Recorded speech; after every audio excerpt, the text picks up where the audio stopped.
Ok. Alors, avec Camille, pour se lancer sur ce webinaire, on a fait un petit sondage auprès des différentes personnes de l'incubateur concernant les questions que vous avez. Donc, j'ai essayé de répondre au maximum à toutes les questions. En gros, le premier axe, ça va être de donner un peu une définition d'inbound marketing, donc reprendre les bases pour que vous ayez bien en tête ce que permet de faire cette stratégie, comment elle se place comparée aux autres stratégies. Voilà, ça va être plutôt théorique, mais pour que vous ayez une vision globale de ce que permet faire cette stratégie. Donc, n'hésitez pas à me dire aussi s'il faut accélérer sur cette partie-là, s'arrêter. Voilà, je laisse Camille gérer un peu cette modération-là, mais en faisant vos plus ou vos moins et en indiquant. La deuxième partie, ça va être de rentrer dans l'outil. Donc là, on va aller sur du concret. Vous allez voir en fait tout simplement comment l'outil fonctionne dans les grandes lignes. Pour voir finalement comment vous l'utilisez, quel ROI vous allez avoir avec. Donc, on va être sur du pratico-pratique.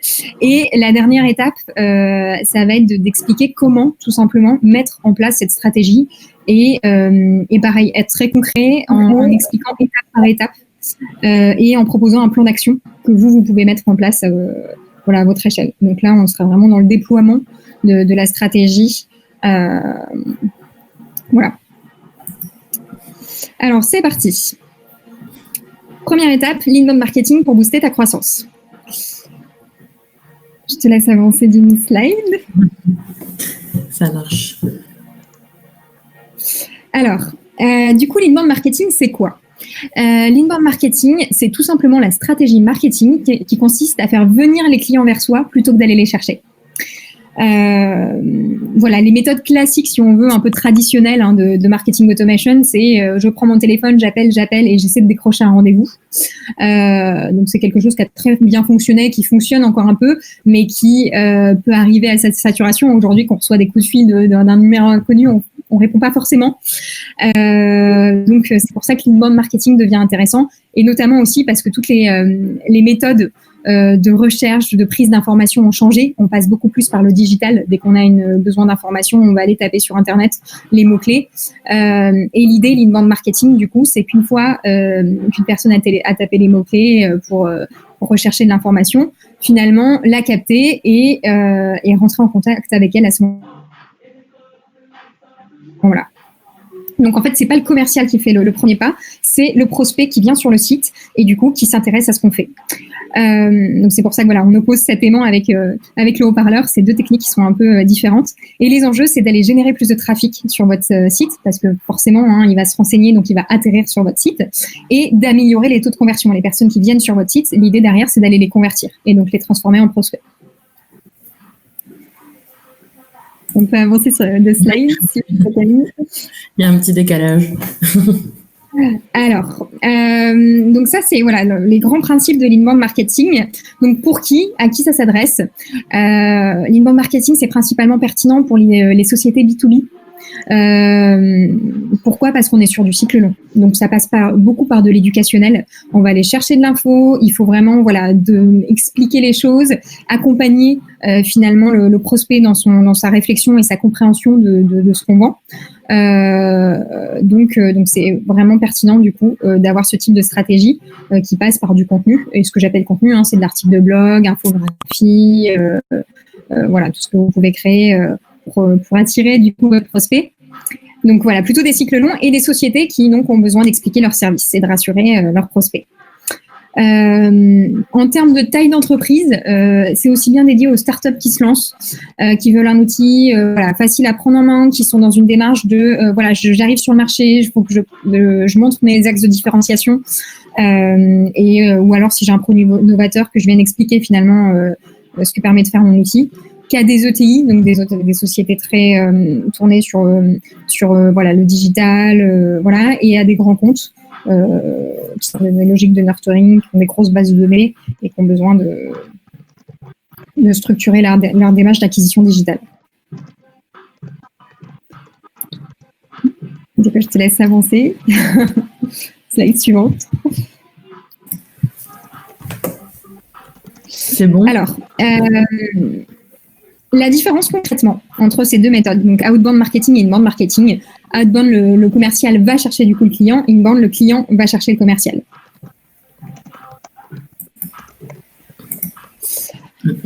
En autre point, donc ça c'est un premier, ça c'est la définition même. Si on compare la outbound, l'acheteur fait une overdose d'informations, c'est-à-dire que voilà, on l'appelle, on lui dit 36 000 informations par minute, il n'est pas prêt à recevoir cette information. D'ailleurs, on l'a un peu sollicité de nulle part, donc voilà, il n'est pas du tout ouvert à la discussion, alors que dans l'autre côté, l'inbound marketing, l'acheteur choisit avec soin les informations. C'est lui qui, du coup, en tapant ses mots-clés, atterrit sur les contenus, arrive sur votre site, sélectionne finalement l'article de blog qui l'intéresse et voilà, va vraiment choisir en fonction de ses problématiques l'information. À outbound, l'acheteur ne maîtrise pas l'information qui lui est imposée. On lui déroule un process, on lui explique les choses. Inbound, au contraire, l'acheteur prend plaisir, se balade, c'est lui qui fait sa navigation, qui va piquer les sujets qui l'intéressent en allant sur votre site. À outbound, la relation client est imposée, donc le prospect n'est pas dans les bonnes dispositions pour acheter. On le sollicite alors qu'il n'avait pas demandé d'être sollicité. Donc on l'appelle potentiellement à un mauvais moment. Alors que l'inbound, c'est l'acheteur, donc le client, qui lui-même est dans des bonnes dispositions et se balade, a choisi en fait de s'intéresser à ce sujet-là à ce moment-là. Et enfin, l'outbound, l'acheteur laisse ses coordonnées au commercial parce que voilà, on l'appelle, il veut couper court, très bien, envoyez-moi un mail, il donne son adresse mail. On a une chance sur deux d'ailleurs d'avoir une fausse adresse mail. Et l'inbound, au contraire, c'est de sa propre initiative pour accéder à un contenu qui l'intéresse, va laisser ses coordonnées voilà, pour recevoir un contenu. Donc ça, c'est pour que vous ayez bien en tête l'outbound et l'inbound marketing. Est-ce que pour vous, c'est clair ces deux méthodes-là? Je vous laisse du coup peut-être l'indiquer sur le chat. A priori, sachant que c'est clair. Ok, super. Bon, nickel. Sachant que c'est des méthodes complémentaires. Généralement, nous, par exemple, chez Pledzi, on utilise les deux.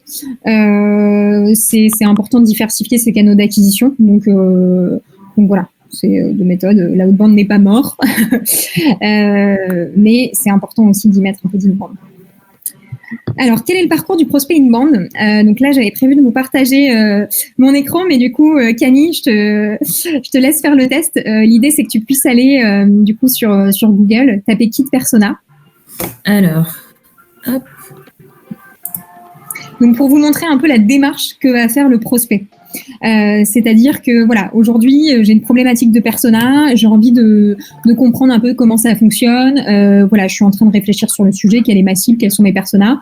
Donc je vais regarder s'il n'y a pas un kit qui me permettrait d'aborder le sujet. Je tape kit persona en première ligne de Google, tu peux cliquer dessus, on voit un contenu de Pledzi, voilà, c'est un kit complet du personnage, je vais aller regarder un peu ce qui se passe. En l'occurrence, j'arrive, je vois que questionnaire, exemple de modèle, je vais avoir accès à un Excel qui me permettra de créer mon persona. Si effectivement je scrolle un peu, j'ai les infos clés de ce qu'il y aura dans ce kit. Donc pour moi, c'est très clair de ce que je vais trouver. Et donc, je vais aller faire la démarche de remplir ce questionnaire pour accéder à mon kit. Donc c'est tout simplement ça, le parcours du prospect. C'est je me pose une question, je recherche sur Google, je remplis, j'accède à un contenu et je laisse mes coordonnées pour accéder à un contenu. Donc si voilà, Camille elle est au bout de la démarche, elle est arrivée, elle remplirait ce formulaire. De son côté à elle recevrait dans ce mail le kit. Et côté du coup là en l'occurrence Pledzi, donc côté entreprise, on a les informations d'un contact. Donc, pour résumer un peu tout ce qui le parcours que Camille vient de faire, donc l'idée c'est d'attirer le prospect. Donc là, c'était une recherche internet. Elle aurait pu très bien venir par les réseaux sociaux, par de l'emailing, voilà, tout ce qui est se balader sur le site. Donc c'est un peu pour avoir des systèmes de tracking. Une fois qu'elle est venue, l'idée c'est de la convertir. Donc elle remplit un formulaire, elle arrive sur une landing page pour accéder à un contenu. À ce moment-là, on a ses coordonnées. Donc c'est l'étape prospect. Ensuite, on va les vendre, c'est-à-dire qu'une fois qu'on a les coordonnées du prospect, on va le mettre dans un workflow. Un workflow, c'est une suite de mails, tout simplement, qu'on va les paramétrer pour faire grandir le prospect. On le met dans une suite de mails qu'il va recevoir avec du contenu qui l'intéresse. Et chaque email, il y a un système de scoring qui est attribué. Donc, ça nous permet d'évaluer sa maturité. Dès qu'il télécharge un contenu, il gagne des points. Et donc, voilà, plus il en télécharge, plus il est mature. Et donc, à partir d'un certain score, le lead bascule dans le CRM et c'est le commercial qui prend le relais et qui vient le transformer en client. Et une fois qu'il est client, l'idée, voilà, l'étape d'après, c'est de le ravir et d'en faire un ambassadeur, donc de garder le contact avec lui à travers notamment des newsletters, des workflows, voilà. Donc ça, c'est pour vous résumer en tout cas le parcours, attirer, convertir, vendre. Et ravir, on peut le mettre un peu entre parenthèses, ça c'est une fois qu'il est client. L'idée, c'est d'entretenir la relation.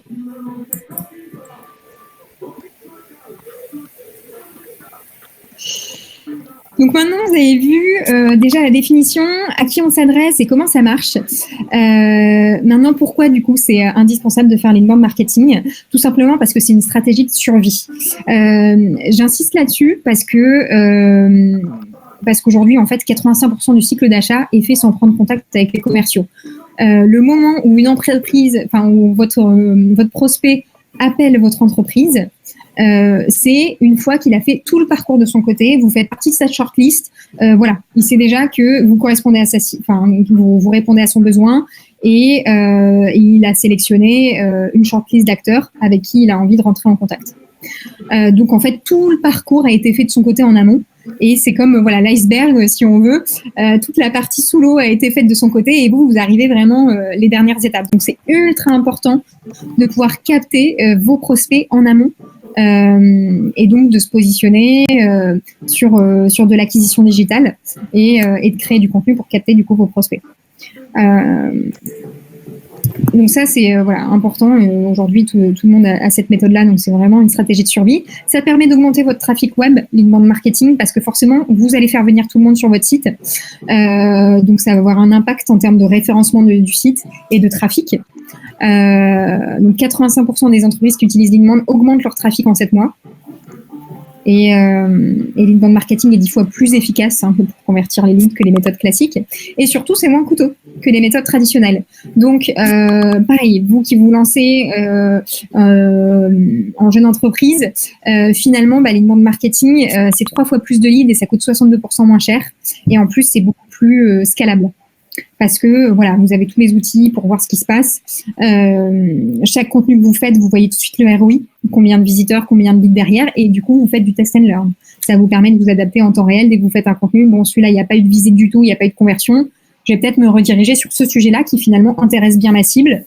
Et les personnes qui viennent le télécharger sont parfaitement dans ma cible. Donc voilà, je peux continuer dans cette démarche. Alors, les bénéfices de l'inbound marketing, donc si on fait un petit résumé, ça va être d'aller à la rencontre de son marché plutôt que voilà, d'attendre ce qui se passe. Là, l'idée, c'est vraiment, voilà, on va vers son marché. On démontre son expertise en prenant la parole à travers des contenus, en faisant en sorte de répondre en fait aux questions et aux problématiques de vos prospects. On gagne en visibilité et en notoriété, toujours dans cette démarche de référencement naturel qui va se faire parce que les gens vont venir sur votre site, que ça va faire du trafic et du coup, vous allez gagner en visibilité et en notoriété. Plus de trafic, plus de leads, parce que derrière, voilà, dès qu'une personne remplit un formulaire, ça vous fait un nouveau lead. Et capter vos acheteurs plutôt dans le cycle d'achat, dans cette logique que le cycle d'achat a changé, et donc c'est primordial aujourd'hui de pouvoir les capter plus tôt, et de contacter vos acheteurs au bon moment. Grâce au système de scoring, l'idée c'est que dès qu'un acheteur a fait un téléchargement, on ne va pas tout de suite l'appeler. Ça c'est mal reçu, et c'est pas du tout l'idée. C'est au bout de voilà quelques téléchargements, une fois qu'il s'est baladé sur votre site, que vous allez pouvoir l'appeler et que la démarche du coup d'appel sera bien accueillie. Donc voilà, en tout cas pour cette première partie théorique. Est-ce que déjà sur cette partie théorique c'est clair? Est-ce que vous avez des questions sur le sujet? Est-ce que Alors, j'ai pas encore de réponse sur le chat. N'hésitez pas à mettre des plus, des moins. Ah, j'ai un moins de Virginie. Tu veux intervenir, Virginie, peut-être? Il y a quelque chose qui n'est pas clair? Bon, sinon, j'ai des plus. Ok. A priori. Alors, on attend ouais. Ouais, ben... Ok. Ah oui, non, c'était un question, c'est très clair. Bon, tout va bien. Bon, on va continuer sur les suites alors. Ok, donc l'outil au cœur de ta démarche pour structurer et mesurer tes résultats. Alors, du coup, à quoi sert l'outil dans tout ça? Maintenant qu'on comprend la stratégie, on voit comment on peut aller chercher du lead via le digital avec. Alors, un outil d'inbound marketing comme Pledzi va vous servir à différentes choses. Déjà parce que vos concurrents n'attendent pas beaucoup de l'inbound marketing, ça a été créé pour vous donner un peu une idée. C'était il y a 10 ans que cette stratégie a été lancée. Aujourd'hui, tout le monde fait de l'inbound marketing. Et donc, c'est important d'être à jour sur ces sujets-là parce qu'en fait, c'est pas novateur, ça fait partie des outils, des systèmes basiques. Donc voilà, la concurrence n'attend pas. Vos contenus méritent un écran à leur hauteur. Ça va vous permettre, un outil de mettre en valeur vos contenus. Un outil d'inbound marketing, c'est un outil tout en un. Donc, ça regroupe tous les outils dont vous avez besoin côté marketing. Donc, pareil pour vous, un vrai gain de temps dans la gestion de votre market. Et puis, une vision globale. Du coup, comme l'outil, c'est un outil tout en un. Chaque action que vous faites, elles sont reliées et ça vous permet de comprendre le parcours global. Parce que c'est le prolongement de votre équipe marketing. Il faut savoir que chez Pledzi, on est une solution française. J'insiste là-dessus parce que c'est au-delà du côté un peu chauvin, c'est surtout qu'il y a des équipes derrière qui sont basées à Paris et du coup, s'il y a des questions, etc., on est ultra réactif et du coup, pour mettre en place ce style de stratégie, vous êtes accompagné. Donc ça, c'est important. Ça vient lier ce point d'accompagnement et parce que vos prospects ne prennent plus contact avec vous comme avant. Comme je le disais, le parcours a pas mal changé. Le cycle d'achat. Alors, l'outil, il est là. La clé d'entrée, donc mot de passe identifiant, on arrive sur cette partie contenu. C'est vraiment la clé d'entrée dans Pledzi. Vous arrivez sur votre bibliothèque de contenu. Ce que j'appelle contenu ressources marketing, c'est tout ce que vous avez en fait pour interagir avec vos prospects. Ça va de la brochure commerciale que vous avez jusqu'à vos articles de blog, tout ce qui est infographie, du cas client, du témoignage, livre blanc, tout ce que vous faites en fait pour interagir avec vos prospects. L'idée, c'est que vous le répertoriez dans Pledzi. Donc voilà. Sur cette vue-là, ce qui est intéressant, c'est que dans l'outil, vous voyez tout de suite, si vous regardez les colonnes visite, téléchargement et lead, c'est que vous avez tout de suite en fait le ROI pour chacun de vos contenus. Donc là, si on regarde par exemple le dernier contenu, conférence Salon Pledzi, il y a eu 310 visites, donc 310 personnes qui sont venues sur ce contenu, 75 téléchargements, donc des personnes qui l'ont téléchargé, et 16 nouveaux contacts. Donc c'est des personnes qui l'ont téléchargé qu'on ne connaissait pas avant. Donc voilà, en un coup d'œil, vous voyez tout de suite les performances de votre contenu.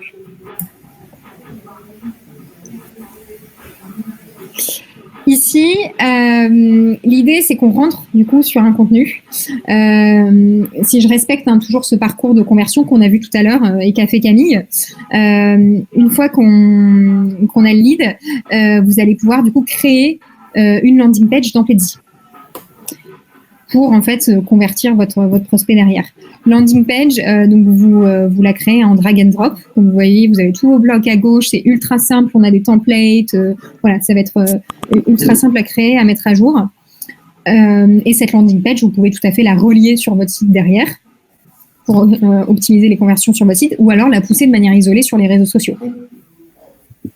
Donc voilà, l'idée, c'est la création de landing page et de formulaires, sachant que les formulaires, vous les créez également dans Pledzi.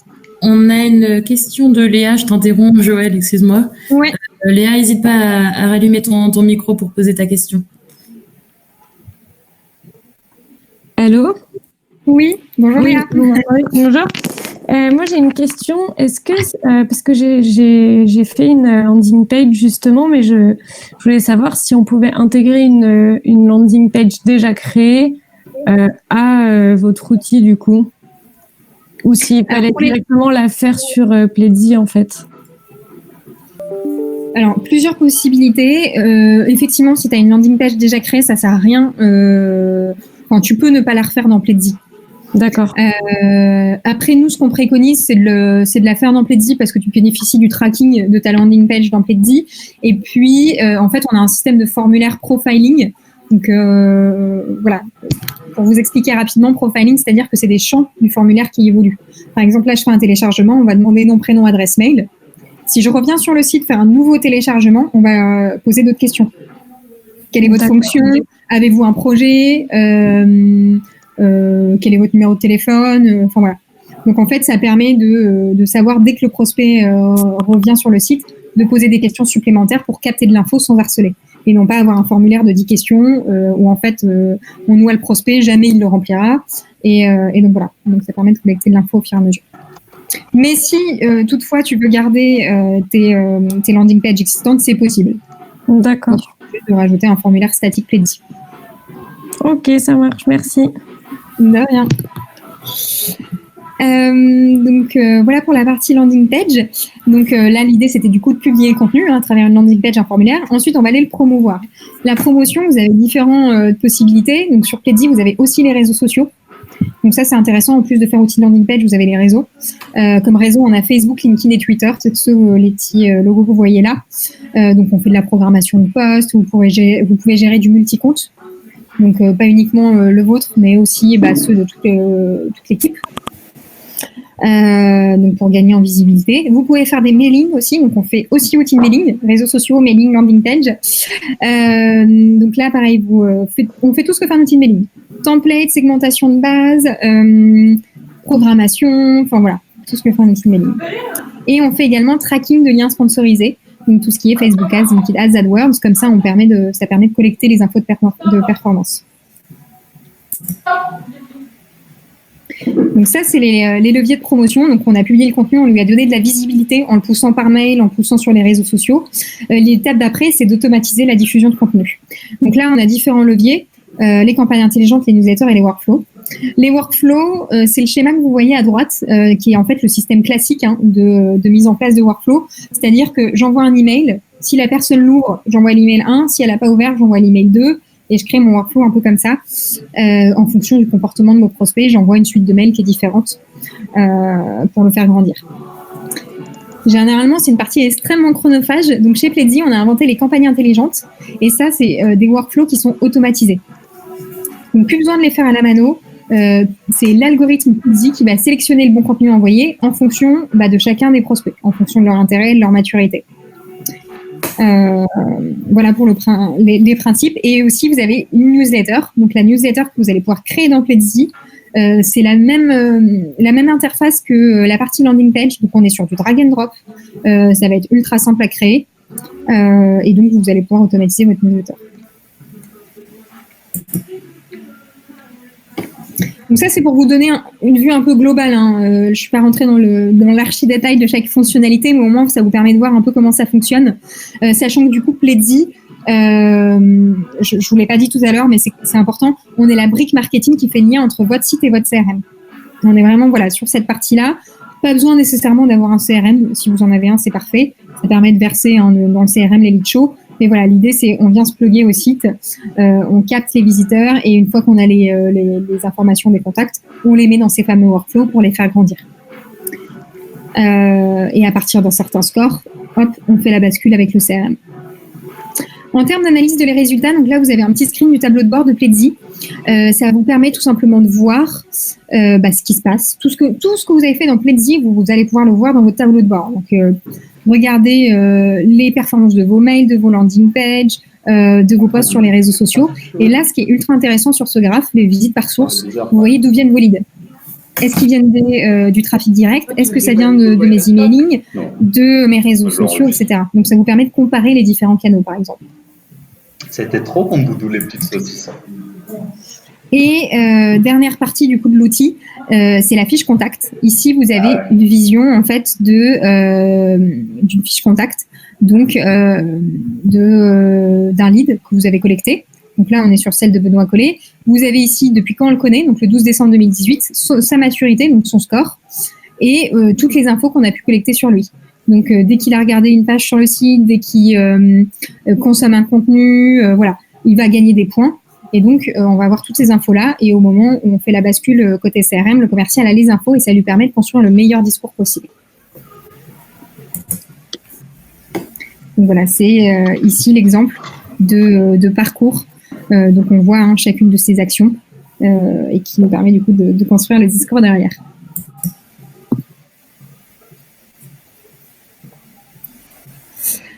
Donc voilà pour la présentation, en tout cas rapide, de Pledzi. Comme ça, vous voyez comment vous pouvez fonctionner.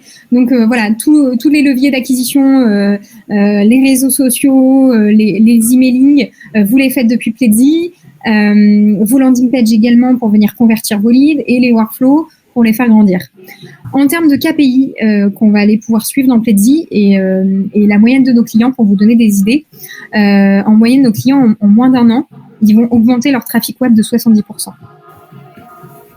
Donc c'est énorme l'impact qu'on va leur faire faire.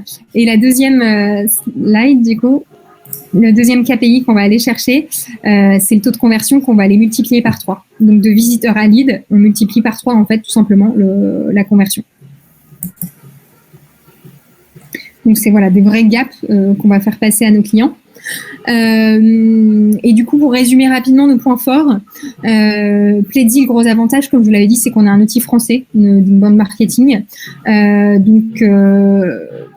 Parmi les points forts, c'est nos campagnes intelligentes qui vous permettent d'automatiser tout simplement le système de workflow et donc d'être beaucoup plus pertinent et surtout de gagner du temps en automatisant cette démarche. On a un outil simple à utiliser tout en un qui s'adapte au processus du marketeur. On respecte les différentes étapes, on publie, on promeut et ensuite on vient automatiser. Beaucoup de drag and drop, donc pas besoin de savoir coder. Et un accompagnement qui fait que vous n'êtes pas lâché dans la jungle. Si vous partez sur Pledzi, il y a un onboarding. La prise en main, ça se fait en 1 mois, donc c'est ultra rapide à prendre en main. On a une Happiness Factory qui est en fait tout simplement là pour vous aider, du coup, à répondre à vos questions. Et un chat sur l'outil, donc moindre question de fonctionnalité ou autre, il y a quelqu'un derrière.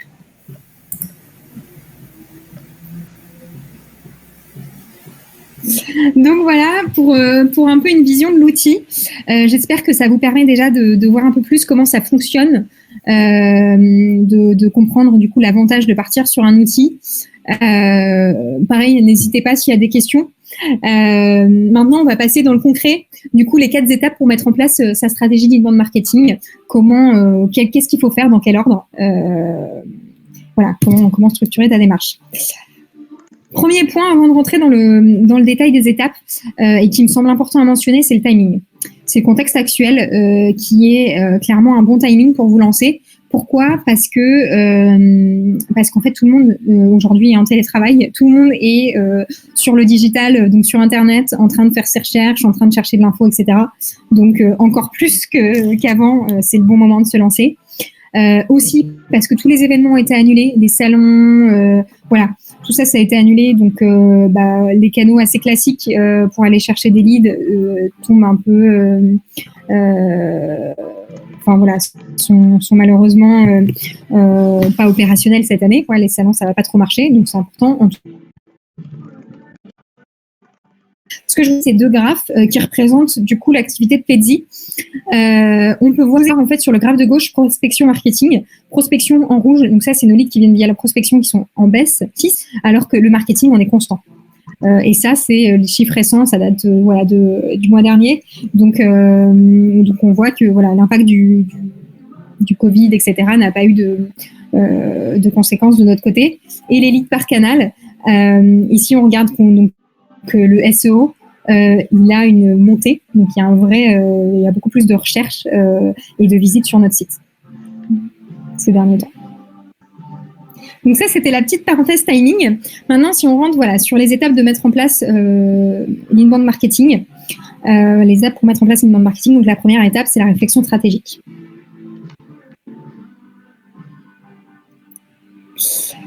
Première chose à faire quand on veut se lancer dans cette stratégie, c'est faire le constat de l'existant.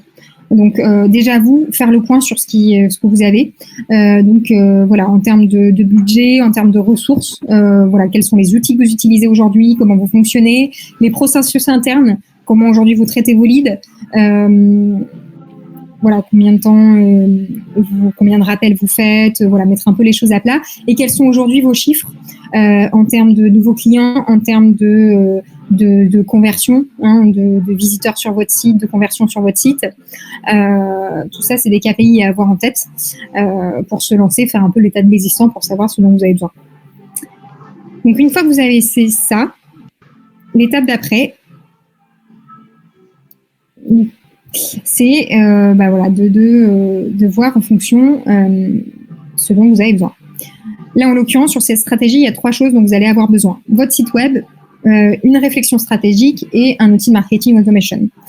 Le site web, ce qui va être important à travailler, c'est tout ce qui est formulaire, landing page et CTA. Donc, tout simplement, les canaux pour capter vos leads, mettre vos petits hameçons sur votre site pour venir capter vos poissons. Les réflexions stratégiques, donc bien réfléchir à ses personas, à sa cible. Quelle est ma cible, quelles sont ses problématiques pour pouvoir y répondre au mieux. Sa ligne éditoriale, création de contenu, les règles de passation de lead. Voilà, tout ça, c'est les aspects stratégiques auxquels il va falloir penser. Et l'outil marketing automation pour venir tout simplement mesurer et structurer cette partie-là en mettant en place, notamment dans un premier temps, les newsletters, faire du tracking, du scoring, les réseaux sociaux, mettre en place vos workflows. Voilà. Je te laisse avancer, Camille. Parfait. Donc, une fois que vous avez fait son constat existant, que vous avez une idée de ce qu'il faut mettre en place, c'est important aussi d'avoir en tête les KPI qu'il va falloir suivre pour voir et justement mesurer votre progression. Pour un lancement de stratégie, nous, on vous préconise 3 KPI. Donc, regardez vos visiteurs. Combien vous avez de visiteurs sur votre site, combien vous en convertissez, donc combien deviennent prospects et combien vous avez de clients. Commencez avec ces 3 KPI-là, c'est un très bon début. Et après, vous enrichirez avec tout ce qui est par exemple MQL, SQL, donc les leads qualifiés pour le marketing, les leads qualifiés par les ventes. Voilà, ça c'est des étapes qu'on rajoute après, mais ces KPI-là, en tout cas pour se lancer, c'est très bien. Je vous ai mis en parallèle des exemples de bons taux de conversion. 4%, c'est un très bon taux. La moyenne, c'est entre 2 et 4%. 2, ça commence à être bien, 4, c'est très bien. Voilà, pour vous donner un peu des idées de métriques. Et pareil, quand vous aurez accès à la présentation, je vous ai mis à chaque fois dans les petits rectangles roses des contenus liés à ces parties-là qu'on a créées qui peuvent vous aider du coup dans la mise en place de ces étapes. Donc là, notre funnel et tout connaître sur le funnel marketing. Donc une fois que vous avez posé un peu à plat ces points-là, la deuxième étape du coup, c'est de regarder et de connaître sa cible. Comment s'intéresser à votre cible ?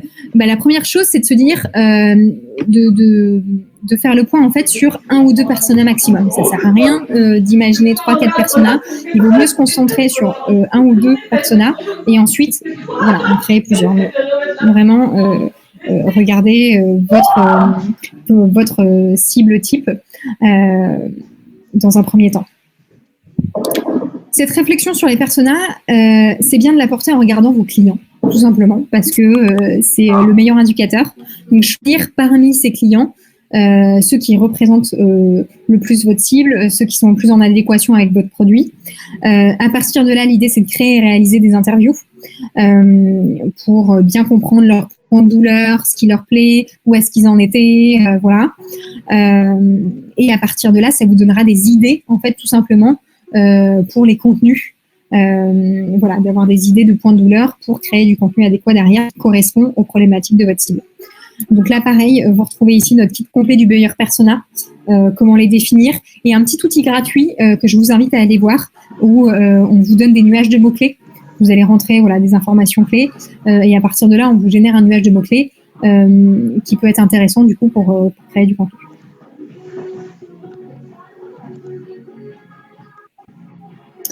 Ici, vous avez un exemple de persona, en fait, de niveau de détail dans lequel il faut aller, sachant que c'est quand même assez poussé comme recherche. C'est pas parce qu'on est sur du B2B qu'il faut pas aller loin dans cette démarche de réflexion persona. Donc regardez le parcours, le rôle, les besoins, de quoi a besoin mon persona, ses points de douleur, les solutions qu'ils souhaitent trouver, et potentiels freins, et surtout aussi les leviers de communication. Où est-ce qu'il va lui chercher de l'info ? Est-ce qu'il est plutôt sur de la vidéo, du webinaire ? Est-ce qu'il est sur du LinkedIn ? Quand est-ce qu'il y va ? Le soir, le week-end, etc. Pour en fait de savoir comment bien parler à votre cible.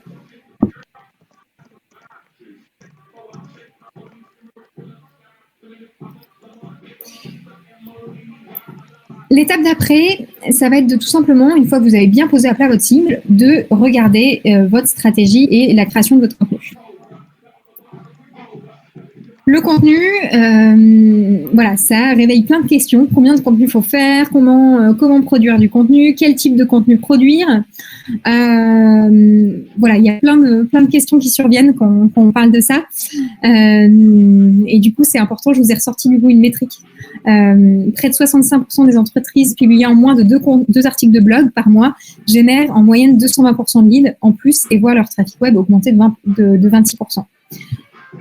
Ce qui est important à faire ressortir de cette data, c'est qu'il n'y a pas besoin de créer énormément de contenu. Souvent, on s'en fait une montagne.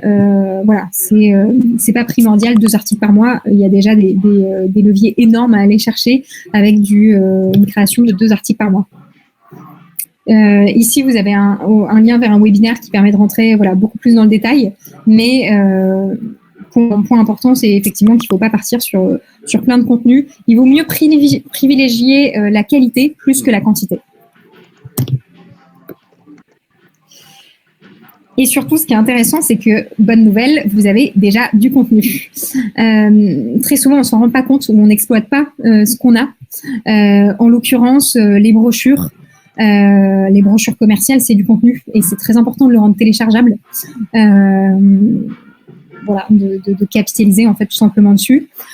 Tout ce qui est contenu pour les équipes commerciales, donc il y a les brochures, mais il y a aussi potentiellement les présentations que vous avez, voilà, les calculateurs ou tout ce qui graphite que vous mettez à disposition des équipes commerciales ou que vous utilisez tout simplement pour parler et vendre votre produit.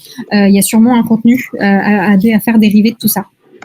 Et puis du cas client, qui est un contenu assez simple entre guillemets à mettre en place, dans le sens où vos clients, vous les avez, vous faites une interview et derrière vous pouvez le structurer. Donc c'est capitaliser aussi sur tout ce que vous avez d'existant et qui peut être mis en valeur. Ou si vous avez déjà du cas client, les rendre téléchargeables, c'est un très bon moyen aussi d'aller capter vos leads. Les clés de la réussite pour créer du contenu simplement, c'est d'être régulier, être organisé et être bien accompagné. Se dire, bon, ok, je me lance dans une stratégie d'inbound marketing, je vais créer 6 contenus et puis je démarre comme ça et après on verra. C'est pas forcément la meilleure option. L'idée, c'est surtout de se dire, voilà, je me dis que je vais créer un contenu par mois, je vais être régulier dans ma démarche et mes 6 contenus, je les étale sur mes 6 premiers mois et donc ça portera beaucoup plus ses fruits en étant régulier. Pareil, être organisé, c'est important. De pouvoir voir en fait tout simplement et d'orchestrer cette stratégie de contenu. Une fois que vous avez détecté du coup les points d'humeur, que vous avez des idées du sujet qu'il faut que vous abordiez, l'idée c'est de les organiser et donc mettre en place un planning éditorial qui vous permet du coup c'est la slide suivante, qui vous permet en fait tout simplement de voir mois par mois comment vous allez pouvoir vous organiser, ce qui est cohérent, réfléchir en fonction des temps forts de l'année, en fonction de ce que vous avez pu recueillir comme information de vos personas. À partir de là, construire le meilleur planning éditorial. Pareil, on a un kit là-dessus qu'on vous met à disposition et qui vous permettra de bien structurer les choses, que je vous invite à aller regarder. Un autre conseil sur cette partie contenu, en plus d'être organisé, de le faire de manière régulière, ce qui est important, c'est de faire un contenu par persona et vraiment de réfléchir le persona par phase de cycle d'achat. C'est-à-dire d'imaginer en fait toutes les étapes du persona. Donc un contenu découverte, un contenu évaluation et un contenu phase d'achat. Sachant que la découverte, c'est un prospect qui cherche de l'information. Comme type de contenu, ce sera par exemple pourquoi se lancer en inbound marketing. Les dérivés de contenu sur le format, si vous voulez, de votre contenu, ça peut être de la brochure, de l'article de blog.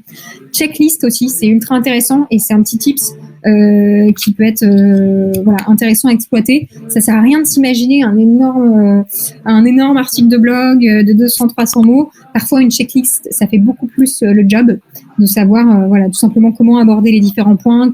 Qu'est-ce que je dois avoir en tête pour me lancer dans tel et tel projet, en fonction de votre produit, de votre service. Ça peut être quelque chose qui marche bien. Donc ça, c'est pour les contenus découvertes. Évaluation, on sera sur une étape où il faut avoir du contenu qui permet de faire des comparaisons. Voilà, on a compris comment ça fonctionne. Voilà, l'idée, c'est de bien comparer, de voir ce qui se passe sur le marché. Donc là, par exemple, 5 étapes pour choisir sa solution de marketing automation. Les bonnes questions à se poser, tout simplement, quand je suis dans une recherche d'un outil. Donc ça, c'est un exemple de titre de contenu. Les formats, en plus de ce que je vous ai dit, on peut imaginer un format webinaire, un format livre blanc, une vidéo, voilà. Ça peut être des contenus exposés. Et phase d'achat. Donc là, on a fait sa découverte, on a fait son évaluation, donc sa comparaison. Et phase d'achat, on a besoin d'être réassuré. On a besoin d'être sûr d'avoir fait le bon choix. Et donc là, on sera sur du cas client, par exemple. Donc là, comment Neoledge a multiplié par 3 le trafic de son site et réduit son coût d'acquisition. Donc ça peut être un exemple de contenu.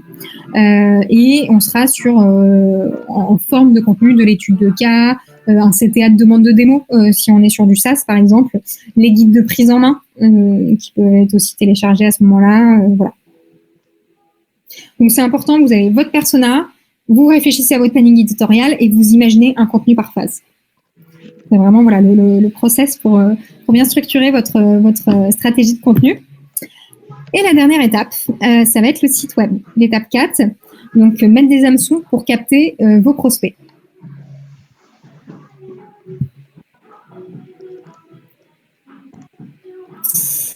Donc le site web, ce qui est important, c'est qu'il va falloir mettre en avant votre proposition de valeur et surtout faire la différence par rapport à vos concurrents. Donc comment on fait une différence par rapport à un concurrent? Tout simplement en se détachant du discours produit. Voilà, les personnes aiment de moins en moins quand on parle uniquement de ce qu'on fait, mettre en valeur le produit. Ce qui est important, c'est voilà, passer par de l'éducationnel, donc expliquer le pourquoi du comment, tout ce qui peut graviter autour. Et donc voilà, vraiment se détacher d'un discours produit et répondre plutôt aux problématiques de vos prospects. C'est un bon moyen de mettre en valeur votre produit et votre proposition de valeur. Donc ça peut se faire du coup en créant du contenu et donc c'est important de mettre en place une partie actualité ou blog dans votre site qui vous permettra de répertorier l'intégralité de votre prise de parole, d'échange avec vos prospects. Donc voilà, blog, infographie, etc. Donc ça c'est pour la proposition de valeur. Et l'autre étape importante sur votre site à travailler, c'est l'optimisation de votre conversion. C'est important d'avoir des contenus téléchargeables. Il faut mettre ces fameux hameçons. Il faut qu'une personne remplisse un formulaire. Ça va être l'objectif de votre site. C'est du coup avoir d'un contenu téléchargeable, ajouter des petits CTA, des petits call to action, de manière à ce qu'il laisse ses coordonnées et avoir des formulaires pertinents.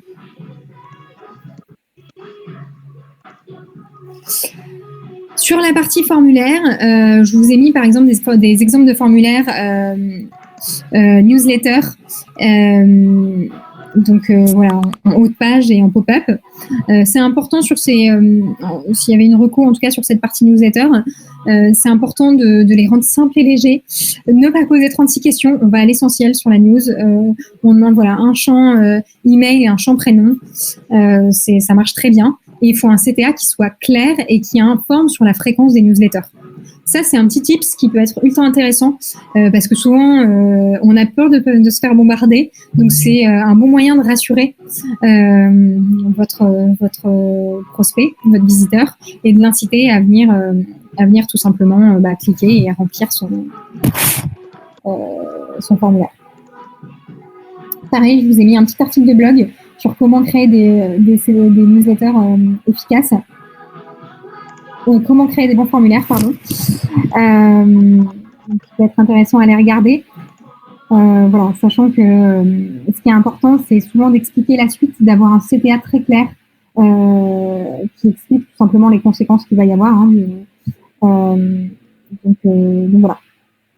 Et un dernier petit tips aussi pour les newsletters, c'est important que vous en ayez un aussi pour capter vos leads en hameçon. C'est-à-dire que vous ayez voilà, en amont, même si vous n'avez pas une newsletter finie qui tourne de votre côté, les gens s'inscrivent et ensuite vous leur enverrez les newsletters une fois que vous en aurez, mais c'est un bon moyen en tout cas de vous créer une base de données. Ensuite, sur les formulaires de démo et de landing page, donc là, vous avez deux exemples, formulaires de démo et de landing page. Vous avez en fait des formulaires qui peuvent être du coup pré-remplis. Ça, c'est grâce au champ évolutif avec le profiling. C'est important d'avoir une information RGPD, forcément, de valider le consentement du prospect. Et pour la landing page, il faut que ce soit un cul-de-sac, donc qu'il n'y ait pas de menu sur cette landing page, qu'il n'y ait pas de moyen de distraction, de moyen de... Voilà, il est venu s'intéresser à ce contenu-là, on lui fait un cul-de-sac, on donne les informations sur le contenu avec un champ à remplir, un formulaire à remplir, et voilà. On est sûr qu'il va au bout de sa démarche. Il y avait parmi les questions de préparation sur le webinaire, une question sur ces landing pages, les bonnes pratiques. Ce qui est important, du coup, c'est d'avoir des punchlines qui soient très claires. Nous, ce qu'on recommande, c'est aussi de marcher par bullet points, éviter les longs discours, avoir des bullet points qui soient, du coup, précis. Mais voilà, sans grand discours, de rassurer avec des chiffres. C'est important de mettre des chiffres dans vos landing pages, de soigner votre UX pour que ce soit très simple et qu'on aille à l'essentiel, qu'on ne mette pas longtemps à trouver son formulaire et faire des formulaires adaptés. Alors, on a mis toutes les étapes. Le dernier point qu'il nous reste à voir, c'est le plan d'action. Vous avez vu comment structurer les choses. Maintenant, on va voir un peu comment ça peut se structurer dans le temps. Donc là, j'ai pris un exemple d'avant sur 3 mois, ce qui est idéal pour mettre en place la stratégie. Donc en commençant en mai et en finissant en juillet. Pourquoi c'est pertinent? Une seconde, Joël. Je ne sais pas si ça vient juste de moi, mais je t'entends un petit peu moins bien. Je ne sais pas si tu as la main ou ton micro. Ou... Alors, je me rapproche. Je te dis pas du tout, ça va mieux? Ouais, c'est parfait. Je pense qu'il y avait juste quelque chose devant ton micro, mais c'est bon. Ok, top. Alors, du coup, en fait, un résumé de tout ce qu'on vient de se dire se trouve dans ce plan d'action. Ici, vous avez du coup mai, juin, juillet. Alors, pourquoi juillet, c'est pertinent? Tout simplement parce qu'en fait, l'été, pareil, ça aussi, c'est un petit tips. L'été, tout le monde va se balader sur les sites et c'est en fait un gros boom en termes de téléchargement de contenu parce qu'en fait, il y a moins d'activité et donc c'est le bon moyen, le bon moment pour faire de la veille, se renseigner sur les produits. On va commencer une nouvelle année, donc en fait, on prend de l'info pour bien préparer son année. Donc, finalement, c'est le temps idéal pour aller capter vos prospects. Alors, si on se base sur un rétro-planning en disant d'être opérationnel en juillet, en mai, les points qu'il faudrait mettre en place. Donc, sachant que je les ai dispatchés en 2 parties, site web automation et stratégie et contenu. Donc, sur le site web, créer une partie blog, si ce n'est pas le cas, mettre en place vos formulaires et vos landing pages. Et les formulaires pour s'inscrire en avant-première à la newsletter. Donc, je vous le disais, un petit tips, créer votre base de données avant de sortir la newsletter, c'est un bon moyen et ça crée un peu l'effet annonce newsletter, avant-première. Et paramétrage de Pledzi, du coup, pour pouvoir structurer et traquer les informations dès cette étape-là. Et mise en place de tracking sur le site. Ça, c'est pour la partie site web automation. En termes de stratégie et contenu, ce qui va être important, du coup, c'est de définir vos personas, de faire vos études sur vos personas. Donc, réfléchir à 1 ou 2 personas pour commencer, c'est très bien. Définir votre ligne éditoriale. Réfléchir à un alignement marketing-vente. Donc, savoir le process, tout simplement, que vous allez mettre en place. Se fixer des objectifs atteignables en termes d'articles par mois. Encore une fois, le plus important, c'est la fréquence et la régularité. Donc, partir avec 1 ou 2 articles, c'est parfait. Transformer les contenus produits type brochures, etc. en contenu premium, donc les rendre téléchargeables tout simplement et capitaliser sur ces contenus-là et réfléchir sur des lead magnets, donc des contenus qui soient intéressants à télécharger, type checklist, livre blanc si vous avez la possibilité, mais checklist ça marche très bien, des kits aussi. Nous, nos kits, ça marche extrêmement bien. Pourtant, c'est très simple à faire, c'est des XL, mais du coup, c'est très pratico-pratique et ça marche bien. Mois de juin, on met en place ces newsletters automatisées. On a déjà créé 1 ou 2 contenus, donc on peut faire partir une news. On met en ligne ces contenus, on fait la promotion. Et en termes de stratégie et contenu, là, l'idée, c'est de créer les 2 autres contenus suivants. Et du coup, rédiger son lead magnet. Et enfin, en juillet, on met en ligne les contenus qu'on a fait en juin.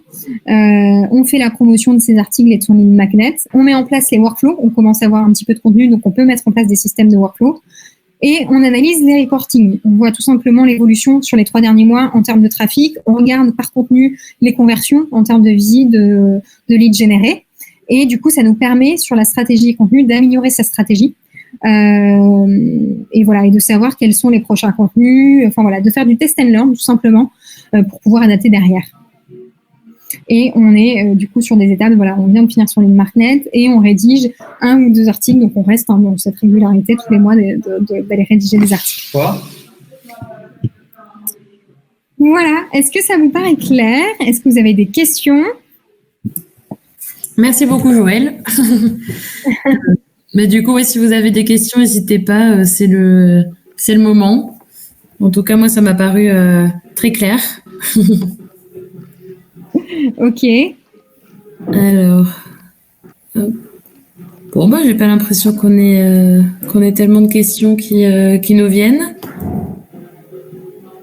Alors, Juliette et Séverine, très clair pour nous, merci beaucoup. Moi, j'aurais juste une petite question. Est-ce que, du coup, c'est des réflexions en amont? Est-ce que c'est des projets que vous avez en tête de votre côté? Est-ce que, du coup, un plan d'action, ça vous a paru cohérent? Enfin, il y a pas mal de questions. Alors.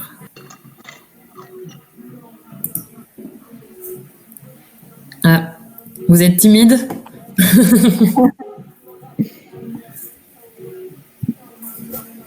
Bon. Alors, où est-ce que vous êtes tous? Voilà, l'idée, c'est surtout de savoir si ça correspondait à vos enjeux, si voilà, vous aviez voilà, trouvé les bonnes réponses, si vous étiez plutôt dans une étape en amont de réflexion, de comprendre quels sont les enjeux ou de mise en place, et du coup, un plan d'action était plus cohérent. Bon, en tout cas, ça avait l'air très clair. C'est le principal. Moi, en tout cas, voilà, s'il y a des besoins d'infos, moi, je vais vous partager la presse. Vous avez du coup pour chaque étape les contenus adéquats, les kits à télécharger. Donc, ça va vous permettre de structurer les choses. S'il y a des questions qui vous viennent en après-coup, n'hésitez pas. Ouais, j'ai mon mail si jamais vous avez des questions. Moi, je peux te les transmettre, Joël, si ça s'adresse à Joël. Sinon, si ça s'adresse à moi, je répondrai directement. J'ai une question. Alors, pour la stratégie, cela s'adressait surtout à ceux qui se sont déjà lancés. Mais quid de ceux qui n'ont pas encore démarré? Alors pour le coup, là l'idée c'était vraiment voilà comment lancer sa stratégie. Donc c'était voilà les questions à se poser. Donc pour ceux qui veulent, pour ceux qui n'ont pas encore démarré, alors ça dépend de ce que pas encore démarré il y a derrière, mais voilà l'idée pour se lancer c'est penser sa cible, enfin penser à ses personas, donc bien comprendre sa cible, imaginer du contenu et créer du contenu qui sont en adéquation avec votre cible, et du coup avoir un outil qui vous permet du coup de faire du test and learn et de structurer cette démarche, parce que du coup sur l'outil vous avez emailing, réseaux sociaux, landing page, voilà, ça permet en fait de structurer tout ça. Mais voilà, pour se lancer, c'est ces premières questions, de mettre à plat vos personas et de réfléchir le contenu par rapport à ces personas et donc se détacher de ces contenus très produits, voilà. Et du coup, vous pouvez dès à présent imaginer peut-être retravailler vos CTA sur votre site, remettre en place des formulaires pour capter en fait tout simplement les prospects sur votre site. Est-ce que ça répond bien à la question? Je vois que c'est Gia qui envoie ce message. Tu peux ouvrir ton micro si jamais tu veux parler directement avec Joël pour la partie question-réponse. Ce sera peut-être plus direct. Ouais.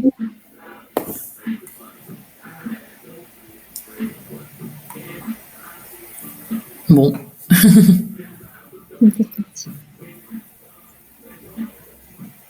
Ok. Bon, écoute, dans ce cas-là, si jamais de toute façon il y a d'autres questions qui vous viennent à tous, on reste à votre dispo.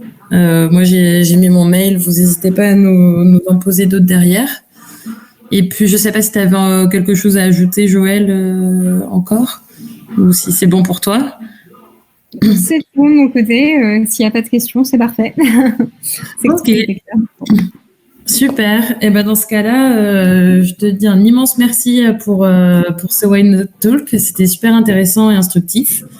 Et écoute, j'espère qu'on pourra en refaire un ensemble, un de ces jours, si besoin. Et Antonin qui dit merci. Merci, ça fait plaisir. Et écoute, merci en tout cas à tous les participants. Alors moi j'essaye d'enlever le partage d'écran. Comment je fais ça? C'est bon. Super, et merci à tous. J'espère qu'on a pu vous apporter des solutions. Enfin, quand je dis on, je parle exclusivement de Joël en fait. Et puis on se retrouve prochainement pour un autre Wine Not Talk. Et d'ici là, n'hésitez pas jeudi soir, on fait un petit Facebook Live. J'en profite pour faire la petite promo de la Wine Not. Un Facebook Live dans lequel on reçoit tous les jeudis soirs à 18h un étudiant entrepreneur qui vient nous faire un petit retour d'expérience. Donc, n'hésitez pas à passer. Voilà. Et encore merci Joël et bonne soirée à tous. Merci, Bonne soirée. Au revoir. Au revoir.